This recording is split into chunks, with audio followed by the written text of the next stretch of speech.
This week's video is going to be version 2 because the first one I filmed was done. I didn't plug in the microphone. I'm an idiot. All right, this week's video is about biopellets, and hopefully with what I talked about before, this will roll off the tongue. Biopellets are awesome because they remove nitrate from the water. There are other ways of removing nitrate, which I'm not going to go into, but they are vodka, sugar, vinegar. Those are 3 ways. Of course, giant water changes work too. But biopellets run in your system 24 hours a day, and with bacteria breeding, living, and consuming the media within this reactor, you will lower nitrate nonstop.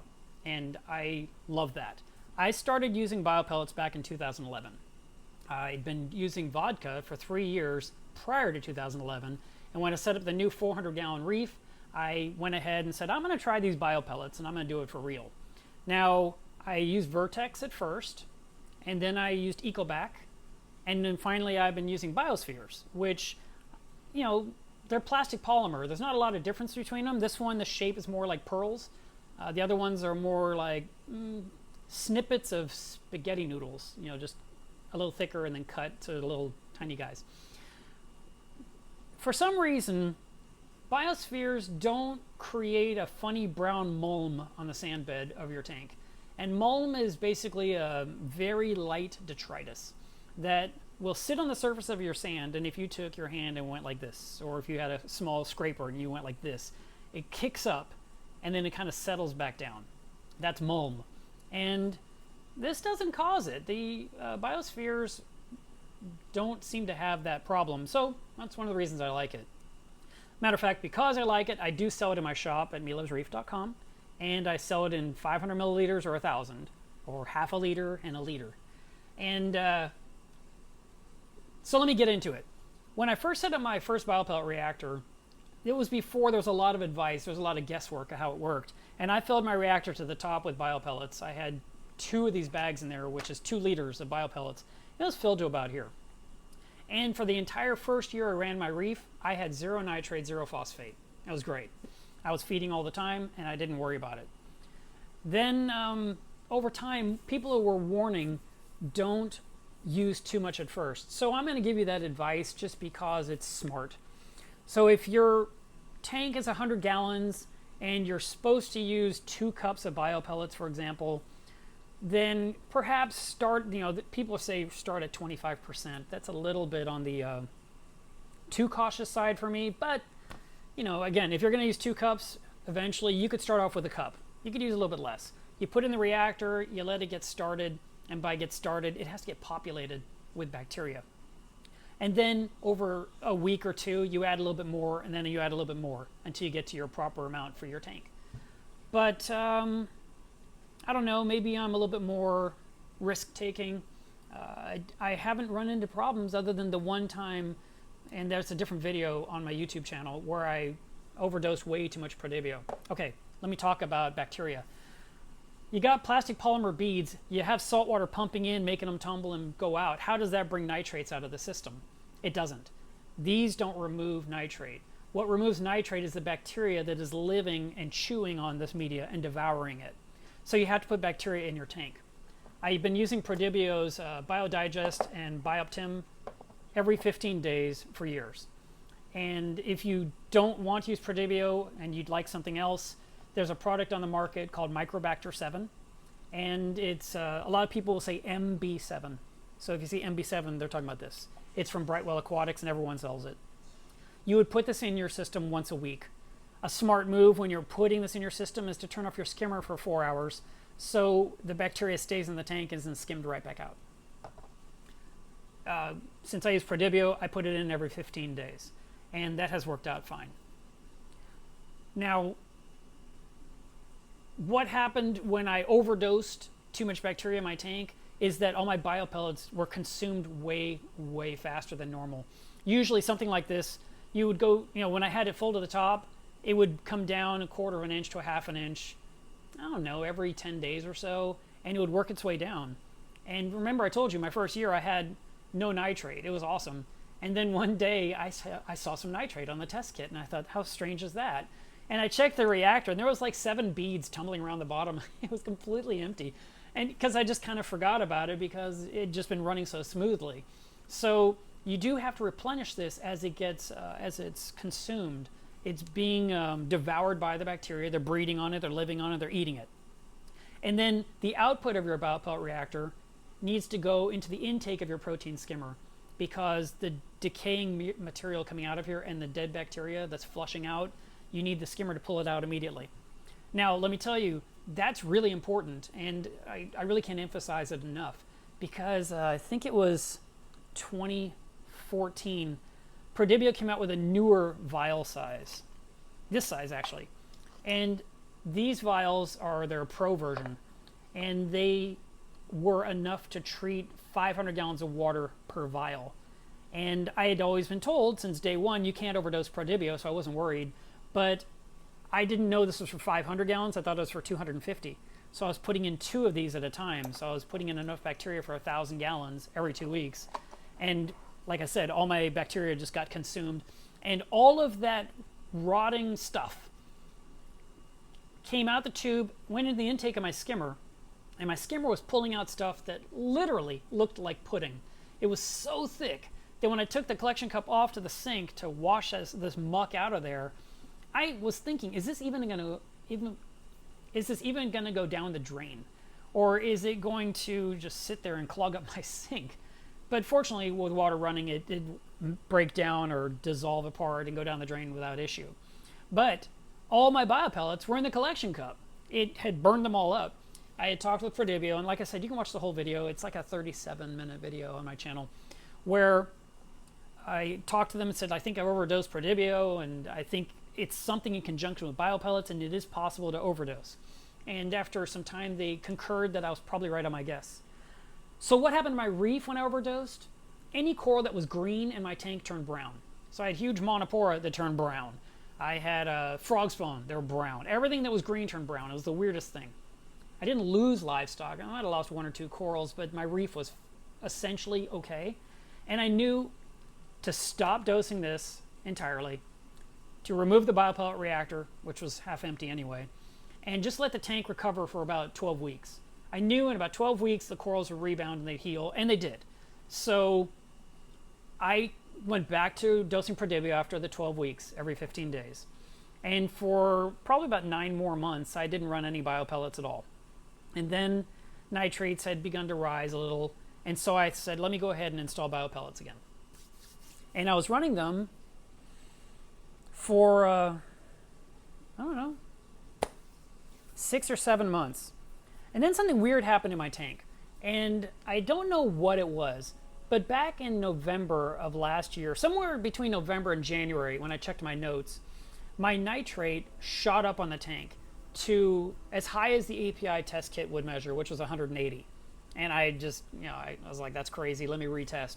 And I tested again, and it was 180. And I thought, wow, okay, well, let me go buy a new test kit. So I ran up to Frank's and I bought another API test kit, came home, measured, and it was 180 ppm.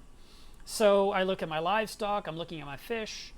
Nothing's really upset other than the bottom of the staghorn, it was turning white. I know that's a big deal, but for me it's like, it's 2 or 3 inches of coral. There's this 2-foot colony. I'm not really sweating it. I don't like it. I thought that it was turning white from shade, from shadowing, not from a water quality issue. And so I did a whole bunch of water changes. The video I did last week about washing out the refugium zone, removing all the sand, rinsing it completely clean and putting it back in, I thought getting rid of that 1 inch of detritus that was sitting on there would remove the tipping point of what caused my nitrates to rise so high, but it didn't really fix it. After 800 gallons of water changes, where I changed 55 gallons of water every 2 days for about 10 days, I was down to 20 ppm of nitrate. And then I thought, well, my nitrates are going to be fine now because the sand bed's completely cleaned out. I did all these water changes, and I did start the biopellet reactor around that time because it was offline for a while. And when I measured a few weeks later, nitrate had risen to 50. And I was really surprised it had risen because I really thought that the problem was probably the source was that deep sand bed covered in waste sitting in the refugium zone. So I didn't do any more water changes since March. I just said, you know what, I'm going to let the biopellets do their magic because I knew they would do it. And as time went by, you know, the corals that were a little upset, they recovered completely. The fish never cared at all. And my water quality continued to be fine. You know, from time to time, I would put some carbon in the system to clarify the water a little bit better, to polish it and make it more clear. And the biopellets, my job was to make sure they were tumbling at all times and that the top plate didn't become obstructed. So let me talk about that for a minute, and then I'll come back to my story. Now, inside a biopellet reactor, you have a center tube that the water goes down, and then the water comes back out. And these solid media reactors are really important for biopellets. You don't use any sponges inside a biopellet reactor at all because the sponge will clog up with junk really fast. And you've got bacteria in here, and the bacteria will just fill the sponge, and it'll become like an impermeable wall that water can't get through. The water goes down the center tube, comes out the bottom, spreads out, and shoots back up. There's different brands like Aquamax. This is Next Reef. There is Reef Octopus, Cadlights. There's quite a few brands on the market. The thing you need to be aware of is the top plate, because the top plate will clog up over time, and you've got to be able to remove that top plate. So you can either use water to force it up, or you can pull on this to, I hate to do this, I don't know what's going to happen. Let's see if I can pull it up. All right. I'm lifting it with the biopellets. So here's my top plate, and I can take it off and I can go clean it. Make sure it's clean with a toothbrush, make sure all the holes are clear, and then reinstall it. When you're putting your biopellets in there in the first place, pretend I didn't put that plate back in. You would put a shot glass on there and you pour your pellets in, and they go down the body of the reactor, but they don't go in the center tube. Then you would put that top plate in there. So keep an eye on that top plate, make sure it doesn't clog up.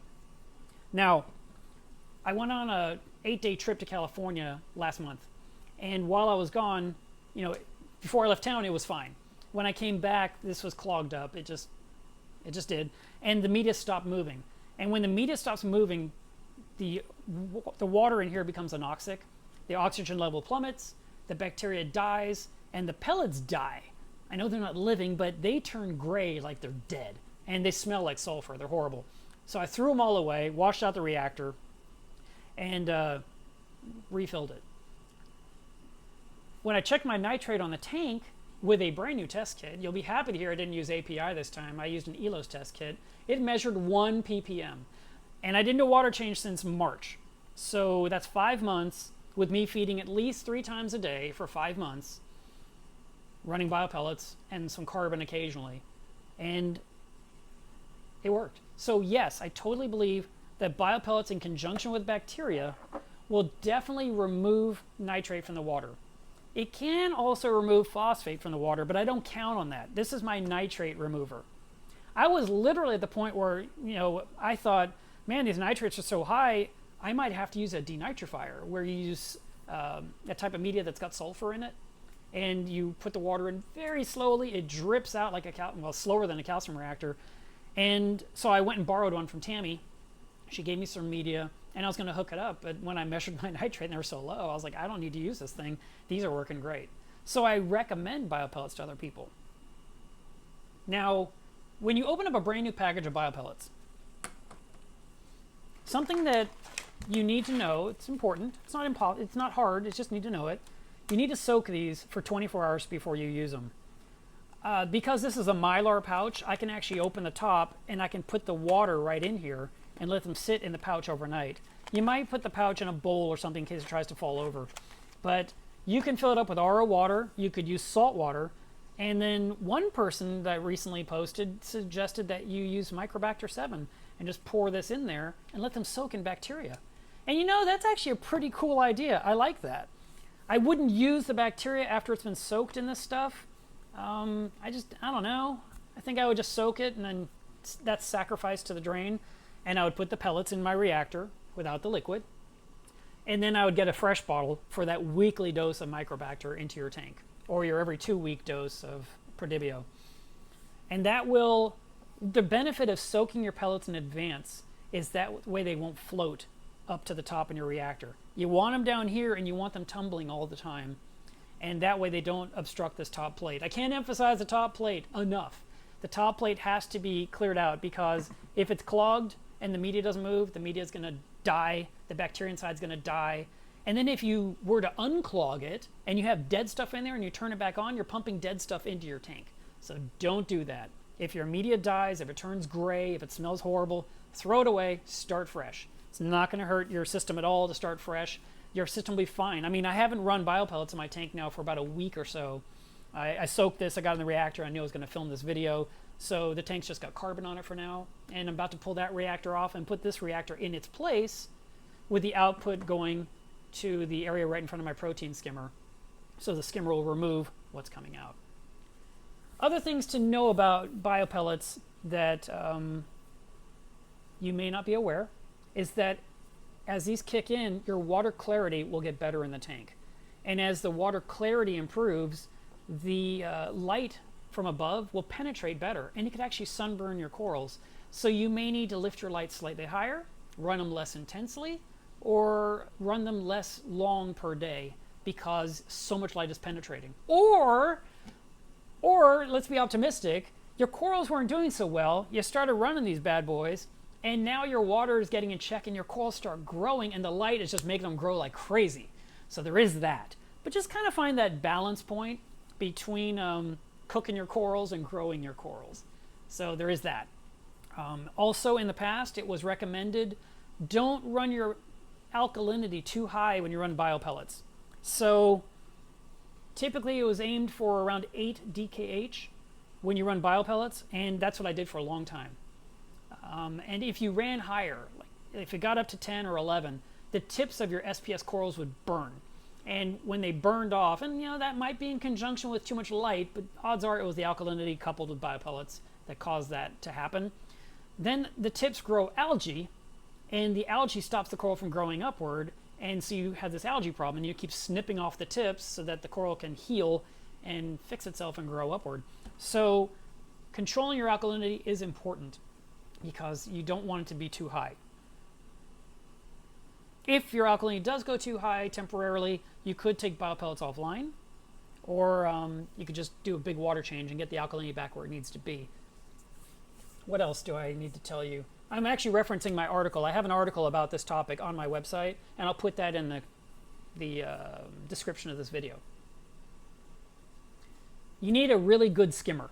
And if you tell me, hey, I bought this skimmer off of eBay for 80 bucks and it kicks ass, I'm just going to reply that when you get a real skimmer that kicks ass, you'll finally understand that the one you bought wasn't as good. And I'm not talking about something you bought used. I'm talking about something new in the box. There are some really great skimmers on the market, and then there are some that are so-so. I've always been really happy with my Euroreef skimmer. I had a hard time giving it up.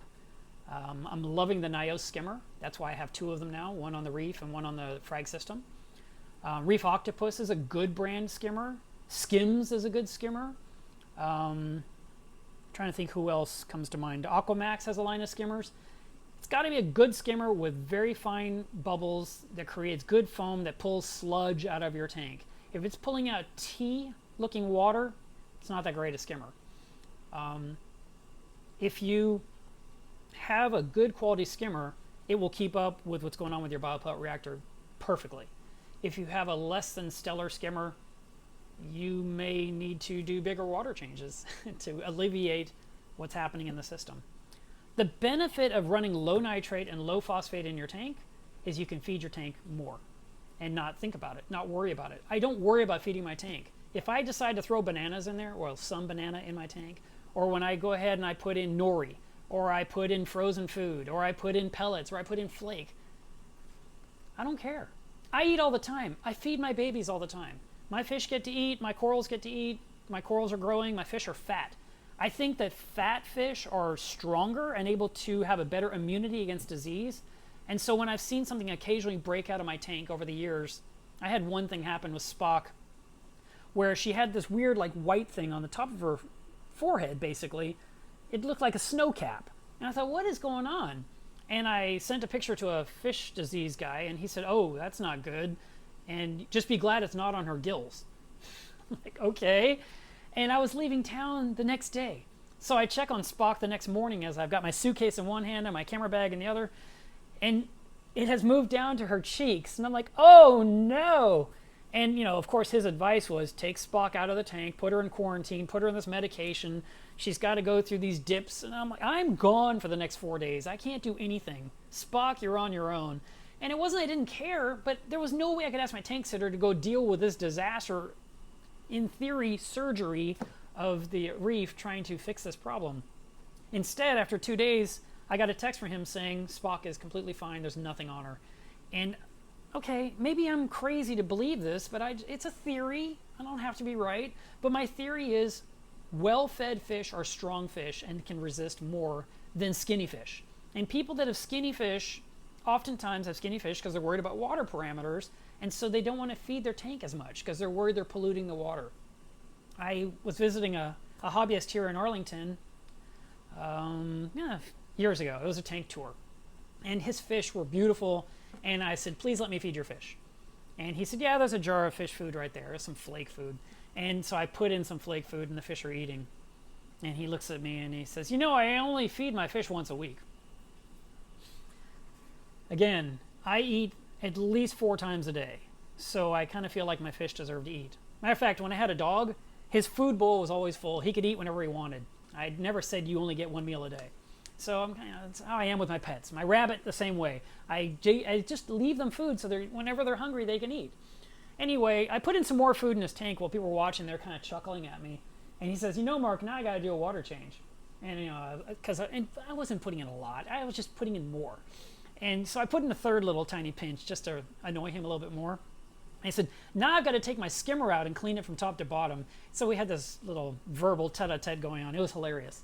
But the bottom line is, feed your tank, have excellent filtration, and don't worry about that stuff. And your water parameters should stay in check. If your phosphates get too high, use Phosphate RX. Bring them back down. If your nitrates are up, do big water changes, or be like me and use a biopellet reactor.